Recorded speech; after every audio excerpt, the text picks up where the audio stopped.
Madam Chair of the School of Translation, faculty members, fellow translators, friends, and dear students. So translation as intercultural communication. First, I'd like to thank Marie-Christine and the School of Translation and ATIO for inviting me to speak to you on this International Translation Day. I'm both happy and honored to be here today, and I'm particularly happy to see so many of you colleagues and friends. And I wrote this before coming, so I'm really happy that I was foresight. I knew there would be so many people.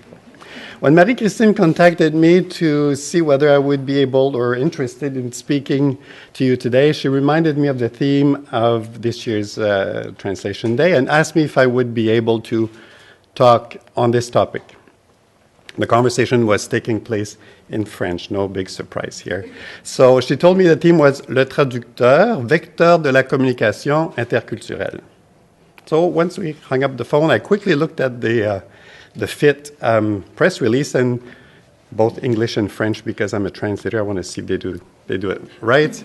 And then I found out that the theme in English was slightly different. Translation, not translator, as intercultural communication, not vecteur de la communication culturelle.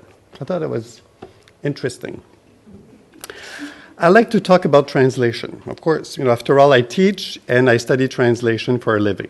So the reason why I left professional translation to become a professor was to have an opportunity to study translation in depth. But my real passion is translator training, translators, and the work they do. And I try to understand why they do what they do. Therefore, the French version of the theme of this year's Translation Day is slightly more appealing to me than the English theme. So as much as I'm supposed to talk about translation as intercultural communication, I will talk about translators and to what extent the work we can do be related to intercultural communication. And when I say translators, I really mean language professionals. So if you're an interpreter, terminologist, please feel free to feel included because you are. You give teachers a microphone and pretty quickly they start to lecture. So first, I would like to have a little bit of a teaching moment, if you don't mind. I think it may be useful to define first what I mean by culture, and then I will attempt to define two closely related terms that cannot be used interchangeably, intercultural and cross-cultural communication. Being language professionals, and I know that there are professional terminologists in the room, you'll appreciate the terminology clarifications. At least I hope you will. So my definition of culture is, I think, widely accepted among language and culture specialists, as it encompasses the behaviors, beliefs, all characteristics of a particular social, ethnic, or age group. Social group, yes, I did. The characteristics of a culture are made of inherited and created ideas, objects, values, and knowledge that constitute the basis of a social group. We would be hard-pressed to define our culture in particular, but we can safely say that it is where one feels the most at home. This inclusive definition of culture is quite useful, I find, as it enables us to think of culture not as what sets us apart, but as what makes us whom we are, and what makes others who they are, or whom they are. Based on this definition, there is no cultural hierarchy, only cultural differences and similarities. The next concept I'd like to clarify is intercultural communication, not to be confused with cross-cultural communication. Now, cross-cultural communication happens when one culture communicates with another without any systematic or expected reciprocity. It is what I would call one-way communication. It is what it is. For example, we see advertised everywhere courses on how to communicate with specific audiences or communities, cleverly disguised as how to reach cultural audiences type of communication. Like I said, while it may happen in cross-cultural communication, reciprocity is not guaranteed and certainly not always expected. When it happens, it is a mere outgrowth of happenstance. However, in intercultural communication, both parties endeavor to communicate with one another. It is a two-way street. Hold that thought. So the title of my talk could have been punctuated with a question mark. Do translators work as intercultural communicators? Do they promote communication in both directions? In other words, although translators work mainly from one language into another, one direction only, more and more work at least from time to time into their source language. So can they or should they promote the exchange of cultural knowledge between two cultures? Is it their role to do so? And if not, do they work as cross-cultural communicators? We'll come back to that a little bit later. The opportunity for cultural interaction is said to be growing exponentially on the global scale. The world is growing smaller. Now that's the oddest expression, that is out there, I think, right now. The world is growing smaller. Difficult to translate. Some say that. And this brings closer together people from different cultures with their own sets of beliefs and traditions. While the world may be getting smaller, which makes international travel commonplace, borders are more and more porous. And whereas different cultures used to live side by side, now they live with and among each other. For some, this phenomena is something to fight against, a place of resistance. For others, it's an opportunity for a richer living experience. But for us translators, interpreters, language and culture professionals, cultural interaction is part of everyday life. Although we sometimes tend to forget it, as language professionals, we stand unwaveringly on the edge of cultural fault lines. While difficult to assume fully at times, this position affords us a unique vantage point from which we can observe and perhaps influence to some extent the unfolding of intercultural encounters. It is, some might argue, the reason why we were attracted in the first place to these professions. I'm not sure that this is always a conscious choice that students make when they contemplate becoming language professionals, but it is a reality that catches up with them quite rapidly once they embark on their learning journey. At this point, I need to make a confession. I have not always been a translator. Translation is actually my third career. Try to guess. Now you have 3 seconds to guess. In fact, I started my working life as a hairdresser. Yes, I was. My friends always say that my epitaph will read, "From the salon to the Sorbonne." In those distant hairdressing days, I worked in that same town where I'd grown up, a predominantly Francophone, Roman Catholic, and working class environment. I didn't think of the environment in which I lived as being particularly cultural. It was what it was, and I had very little else to compare it with. I wasn't naive enough to think that everyone was like I was, but I certainly didn't think that I lived in a particularly unique environment. I assumed that most of the world shared my values, my views. In my opinion, back then, I stood pretty much in the center of the cultural spectrum. So I was a hairdresser for several years.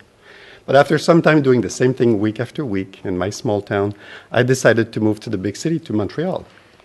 And this change of landscape shoved me up against those cultural fault lines that I spoke of earlier.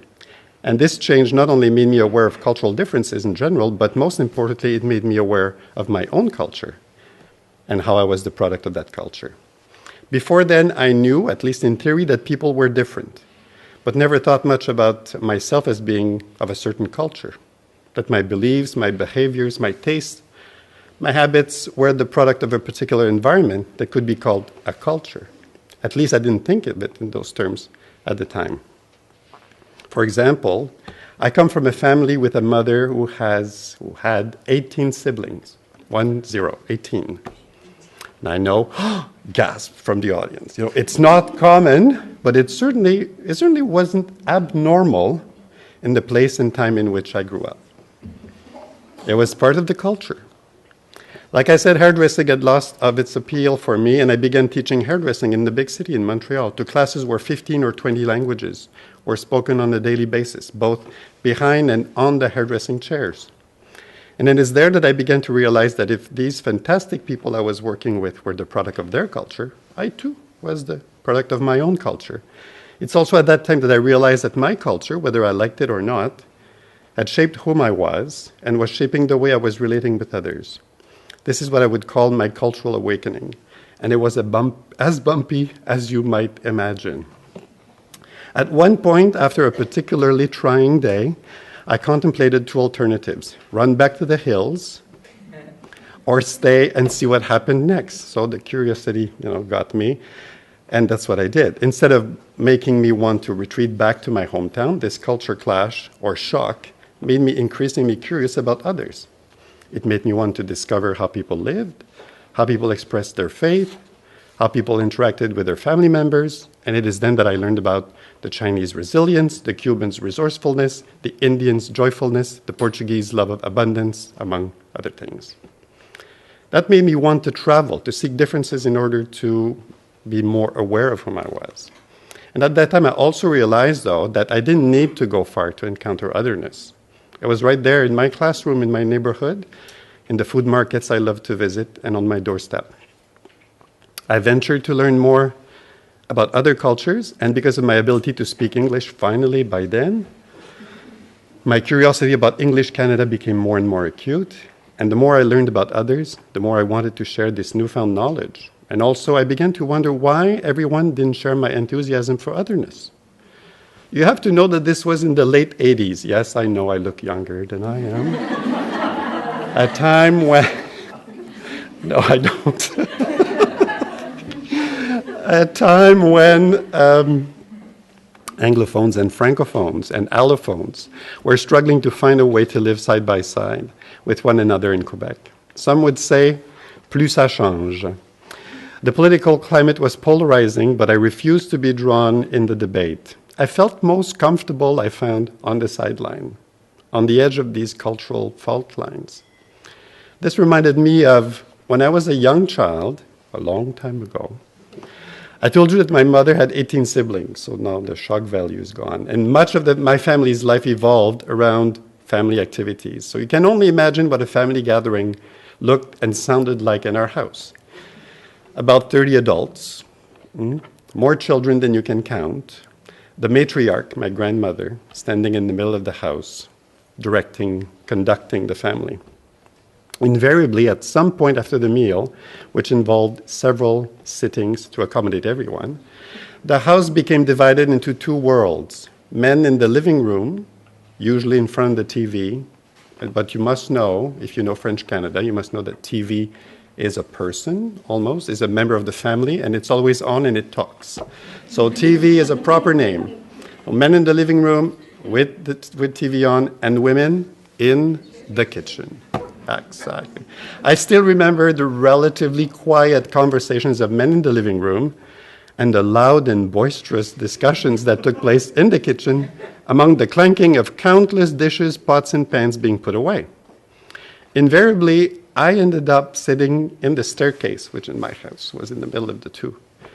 In the staircase, my favorite point of observation in between two worlds, in between two cultures, where I was able to eavesdrop, choosing not to take sides, trying to make sense of it all. So back to hairdressing. My waning hairdressing days in Montreal were providing me with a cultural and linguistic immersion. And in the end, that put me back on the path to school, which I had left much too young.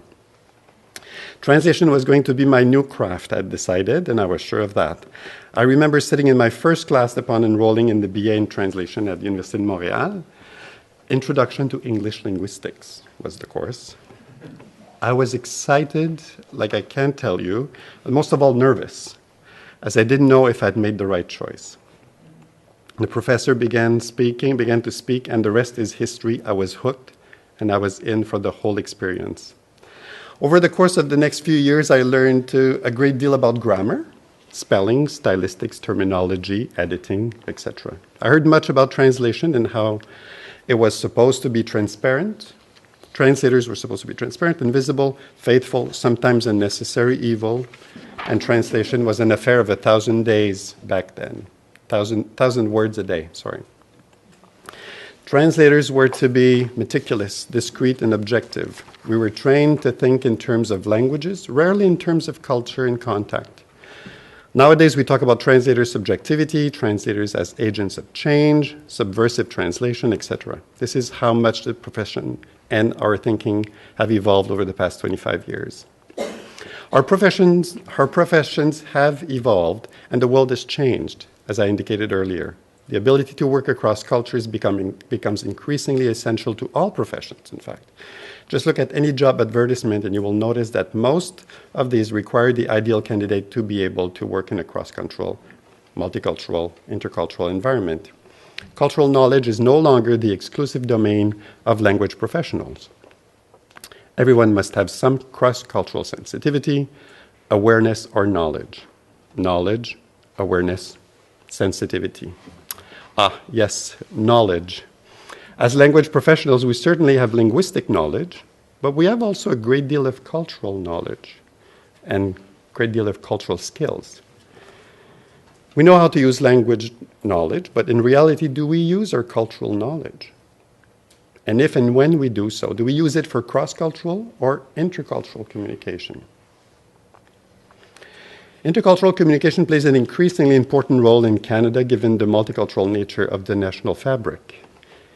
Canadians no longer recognize themselves in the idea of the two solitudes, which conveniently divided the country along English-French differences. The idea of two monolithic and resolutely Canadian cultures, one English-speaking, one French-speaking, is obsolete. After being taken for granted for centuries, First Nations are slowly asserting their own voices in the chorus of Canadian identity. And once we accept the fact that cultures, like languages, participate in shaping whom we are as individuals and as a nation, it becomes easier to acknowledge the presence of those who traditionally have lived on the margins of Canadian society, on the margins of those two solitudes.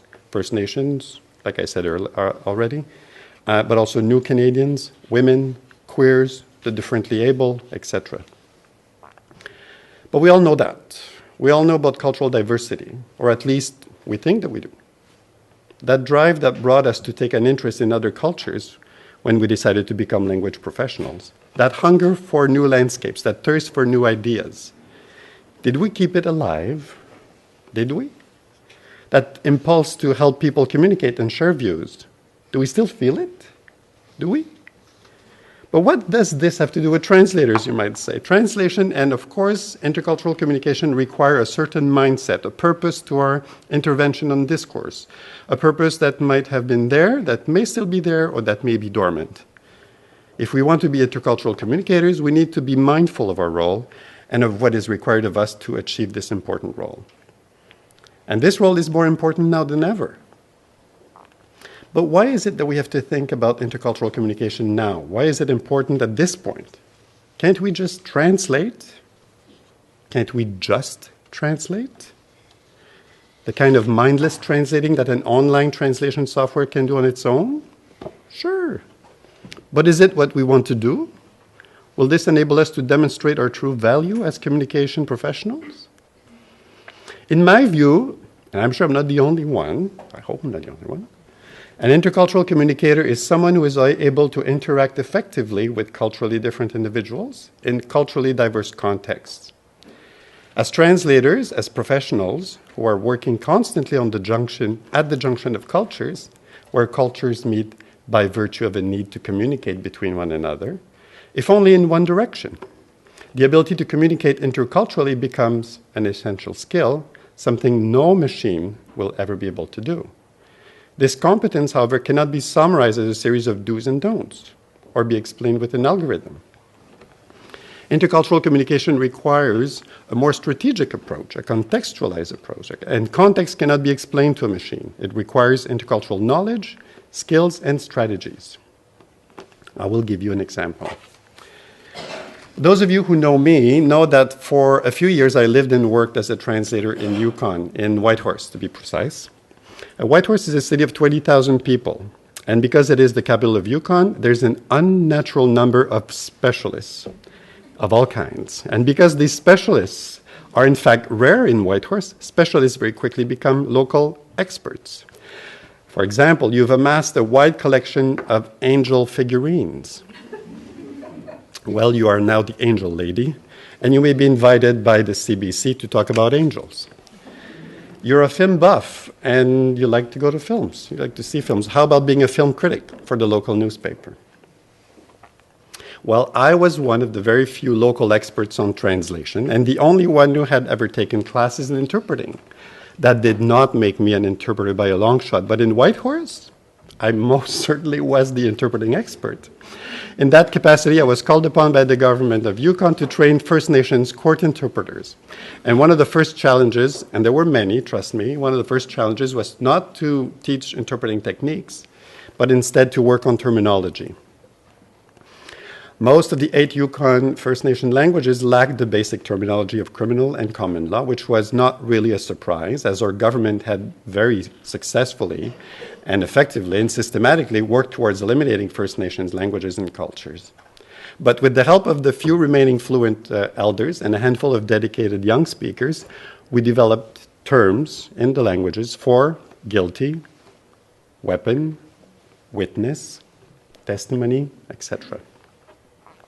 In doing so, we explained to future interpreters the basic principles of court procedures, which meant that we were right there, working as cross-cultural communicators, one way only. We were facilitating the introduction of a predominant culture into a minority culture. On the other hand, when the idea of sentencing circles was introduced in the Yukon court system, we brought in a group of judges down from their benches in the territorial courts to where restorative justice was going to be made at the cultural level of the population. And it was then that I was able to witness intercultural communication at its best. A predominant culture was introduced to the principles of First Nations justice, who speaks when, how justice was done traditionally, how justice is based on restoring and repairing relationships, and how reparation, not revenge nor punishment, is at the basis of the system. Only then, once the judges understood the culture of those they were working with, did we achieve, I think, intercultural communication.